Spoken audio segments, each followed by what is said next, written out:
Thanks for listening to the Pharmacy Podcast Network.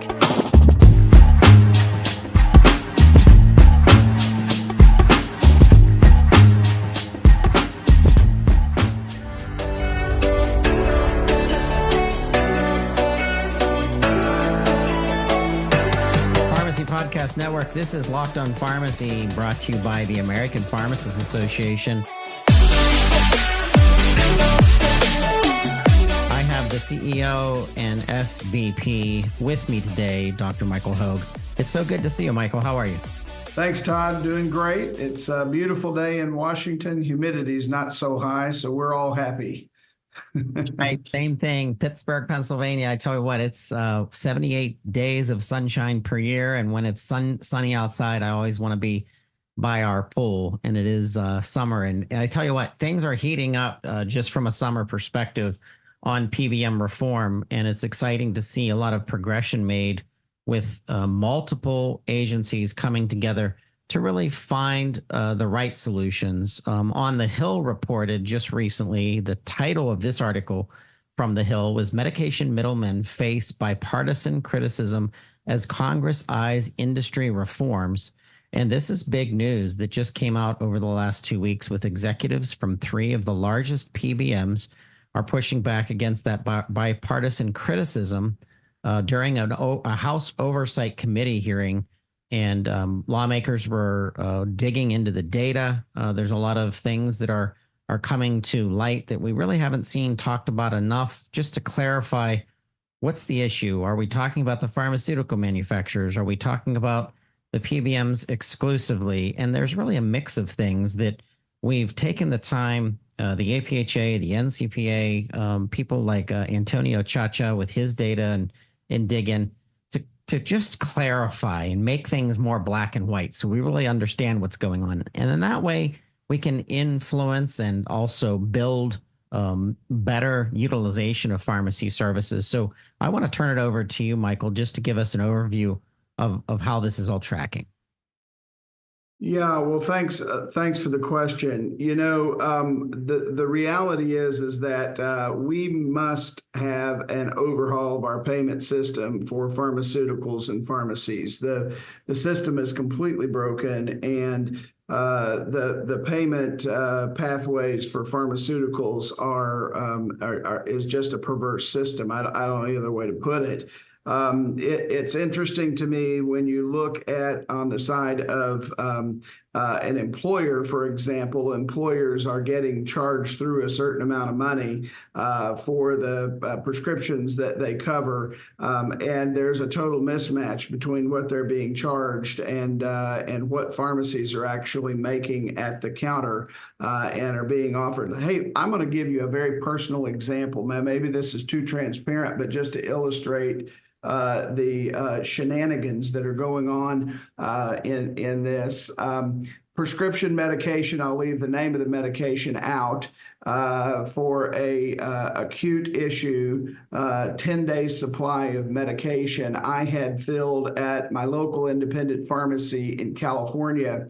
My copay for that medication under Express Scripts was $1.89. My daughter just coincidentally happened to need the same medication within a week at her residence in Los Angeles. She's an adult in college.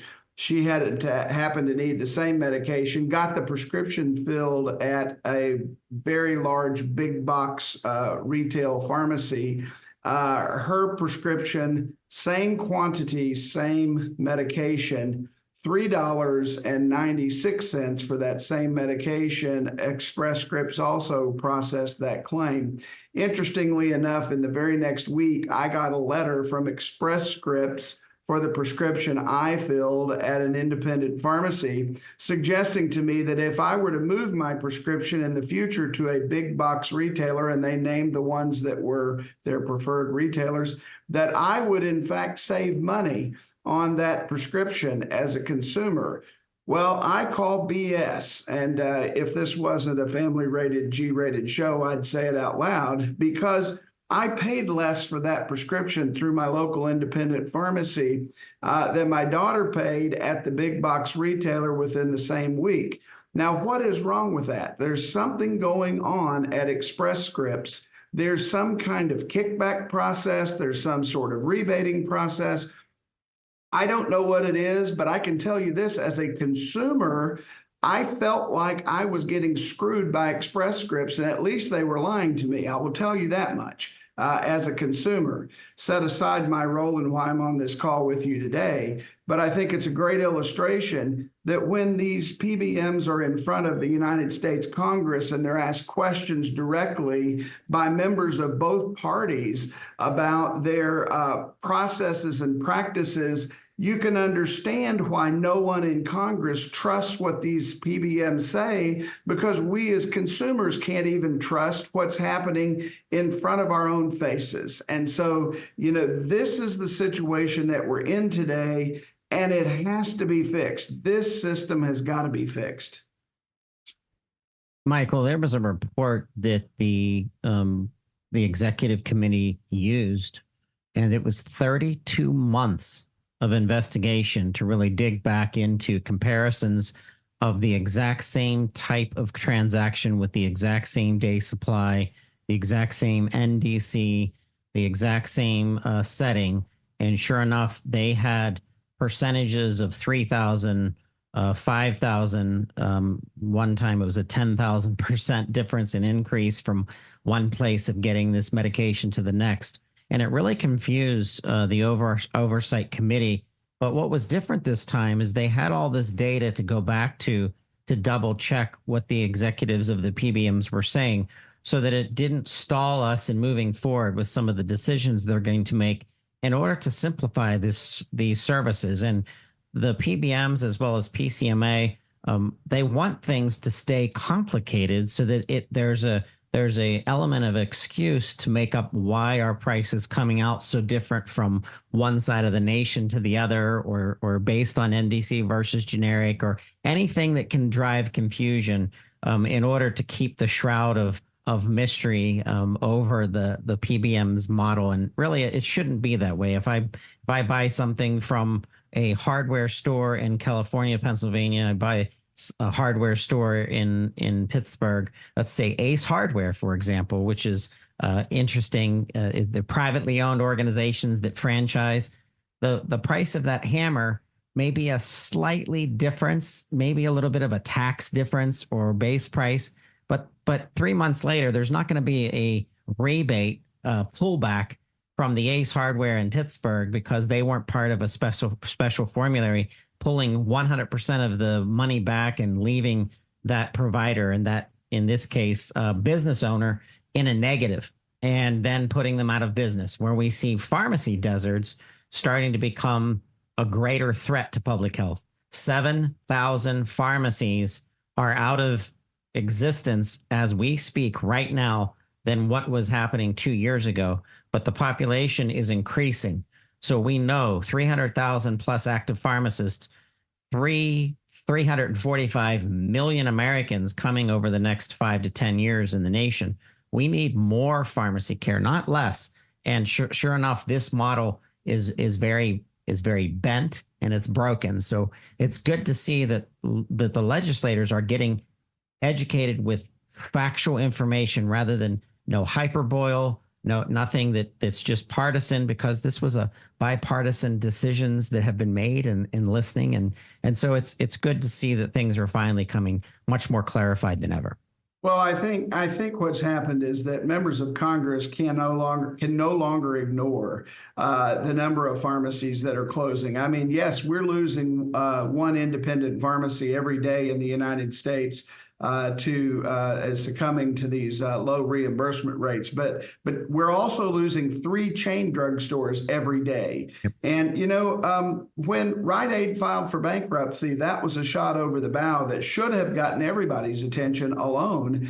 It wasn't about just, some mismanagement issue at Rite Aid. It's about low reimbursements and when you're getting reimbursed for a product less than you're paying for it, you can't stay in business very long doing that. You don't believe that's true? Ask the folks who ran Winn-Dixie. I mean, Winn-Dixie's in a grocery business with very thin margins, but it was the pharmacy business that turned Winn-Dixie upside down because they couldn't afford to lose millions of dollars a year from their pharmaceuticals. And now we hear from Walgreens that up to 25% of their pharmacies are at risk for closure because they're losing money in those stores. Now, this is not the only reason that they're losing money in the stores, but the reimbursement levels for prescription drugs being underwater by the PBMs is absolutely one of the reasons. We have got to understand that it's not just about cheap medicine, it's also about healthcare and access to healthcare. And medicines are not cheap. In fact, the Washington State report that informed the FTC and the FTC's own report shows that the PBMs actually cost the healthcare system more money, that they don't make medicines cheaper for consumers. They actually make medicines more expensive for consumers. This is about protecting consumer access to healthcare resources. If we do not get PBM reform through the United States Congress in the current legislative session, our country is going to have a real period of regret because there's going to be massive closures. We're already seeing it. As I said, 3 chains a day, 1 independent a day, that's 4 pharmacies a day being lost.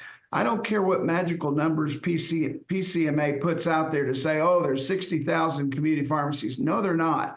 They're not 60,000 community pharmacies. There are less than 50,000 community pharmacies left in America, and they're going away and they're shrinking at a record pace speed. And we must get the United States Senate to act. And if I could call names here just for a second, Todd, if you're listening to this podcast and you live in New York and you're one of Senator Schumer's constituents, please reach out to Senator Schumer. Senator Schumer right now has the bag in his hand. He has the ability to put the PBM reform bill on the floor of the Senate for a vote. It's been voted in the House of Representatives with an overwhelming majority. It's been voted out of the committee in the Senate. Now, Senator Schumer needs to step up and have the guts to put this bill on the floor and get a vote. But he's only going to do it if his constituents ring his bell. And I think we need every pharmacist in the state of New York ringing Schumer's bell every single day, writing them letters, making phone calls, day after day after day after day. If you have to, do whatever it takes to get Senator Schumer to understand that this bill has to be on the floor of the Senate scheduled for a vote. And it needs to happen before this Congress exits. So the time is urgent. It has to happen now. APhA is on the Hill every day. Our team is lobbying every day to get this bill passed. It is a huge priority for APhA and for the rest of the profession. Our profession's access, the consumer's access to our profession, depends on the PBM reform bill passing, as well as our provider status bill, ECAPS, passing through Congress. Yeah, no, what's the shock of recent is when we see the giants, the organizations like Walgreens, organizations like Rite Aid, even organizations like CVS closing their own stores because they're not able to make the same amount of money that they were making 1 year, 3 years, 5 years ago. And it's almost like as the beast that it is, it's eating its young, and it's removing the care services, the healthcare services that in some communities, Michael, that's the only organization that's around for miles away, especially with public transportation in play with people that don't have personal transportation, and they're not able to get to a pharmacy that's 7, 10, 20 miles away. They need that community pharmacy, regardless if it's an independent or if it's a chain. They need those healthcare services, and therein lies, I think, the regardless statement. And what you're saying, Michael, and what I think our Congress is also saying is, regardless of all of the complexity, and you start talking about specialty meds, you start talking about formularies and rebates and all of this complexity, it boils down to the simplicity that we are closing pharmacies because they can't stay in business. And the amount of money to play in that realm is there. So where's it all going? And the answer is it's being sucked back by the three biggest PBMs in the form of profit rather than care. Yeah. And, one other thing, Todd, that I think is just so critical. We have been going through quite a reckoning in the profession of pharmacy about worse workplace conditions and burnout and other things.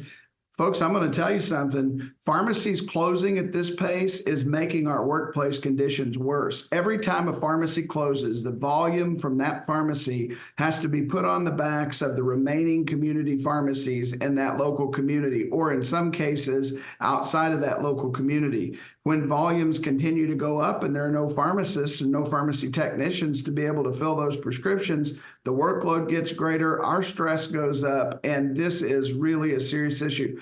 I really cannot emphasize enough, Todd. I don't care if you work at the local CVS, if you work at Walgreens, you work at Costco, you work at Rite Aid, you work at Publix, you work at HEB, Albertsons, Kroger, you name it, Walmart, whatever pharmacy you work at. If you're hearing my voice and you're a pharmacist, please, I beg you, pick up the telephone, call your member of Congress, call your representative, call your senator, tell them that you support PBM reform and you expect them to do the same thing with urgency, that it's a life or death issue. And it really is a life or death issue because many, many people in their communities will not have longevity because they won't have access to a pharmacist and the care services of a pharmacist, and they won't have access to their medicines in a timely manner. This means everything to every pharmacist. It's critical. If you're a hospital pharmacist listening to this, you also need to be very interested and paying attention to this, and you need to be making the same phone call, because I can assure you that we're seeing shifts in the healthcare system that are going to put burden on hospitals that you're not going to like either. This is really important. It's not just about payment. It's not just about payment. It's also about burnout, workplace conditions. All of these issues are intertwined, Todd, in a way that, it's really not difficult to figure out how intertwined these are. But we have got to get people to take action and to do something, and it has to happen now. Our last chance to get Congress to vote on this is going to be in about the last 2 weeks right after the November elections. We've got from now until 2 weeks after the November elections to get the bill passed.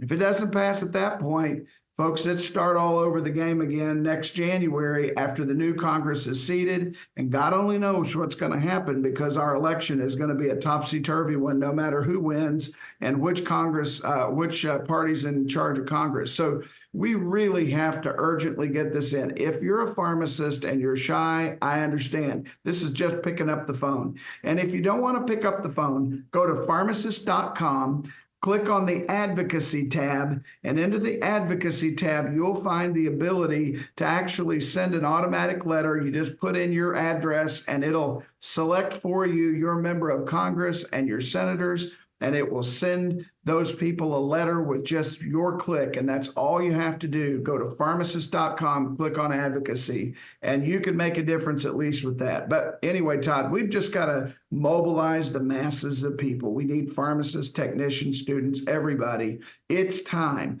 It is time today to step up and do your part and to support APhA as we're doing what we're doing along the way.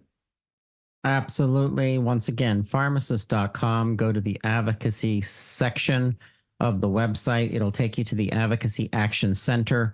And under there, you'll actually see a title that says PBM Reform in Our Nation's Pharmacies.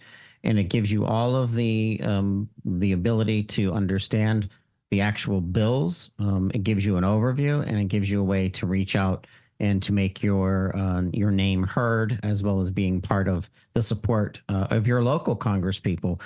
We actually have a Congresswoman coming into the Pharmacy Podcast Network to talk about this. Jessica Benham is a big voice in the state of Pennsylvania who helped to drive our bill in the state of Pennsylvania to Governor Shapiro's desk, and he's actually signed that. So it's state by state coming to the light, and the data drives that light. And of course, it's showing our Congress and our Senate how important pharmacy care is throughout the nation. Yeah, absolutely. And that's great. And, I also, Todd, just want to mention real quickly, we've spent most of our time talking about PBM reform, but not any less important, equally as important as that we must demand that pharmacists get paid for the care services they provide. That's part of a payment reform system, is that pharmacist payment is also necessary in order to move us forward. And we do have an Equitable Access to Community Pharmacy Services Bill, or ECAPS as it's known, that we need folks to also contact Congress. That same website that you can go to, you can send a letter relative to ECAPS as well to your member of Congress. We're very excited because this bill has moved further than it's ever moved. We think we've got a reasonably good chance of getting this bill passed with a healthcare package coming up in the lame duck session of Congress. The bill has been scored. It's just over $2 billion over 10 years for the score on the bill. Congress is working through the offsets to make sure that we have the pay-fors necessary to pass the bill, but it looks very good right now. And we're anticipating in September the House Ways and Means Committee having a hearing on ECAPS as well as some other healthcare legislation, and marking up the bill and hopefully getting it to the floor of the House of Representatives for a vote. So we're really excited about this, and it's an important time. Again, I just can't emphasize enough, Todd, how important it is that we have pharmacists reach out to their members of Congress through pharmacist.com, a very important way to do that. And then I just want to advocate with you, our opponents on Capitol Hill, the American Medical Association, PCMA, which is the PBM's association, they spend tens of millions of dollars lobbying Congress because their memberships are strong and they have contributions to their political actions committee to do that. And folks, I just have to tell you, pharmacists have not been giving to the political action committees of APhA in the way that we should. I have just upped my contributions to the PAC because I feel like it's important that we get these bills across Congress.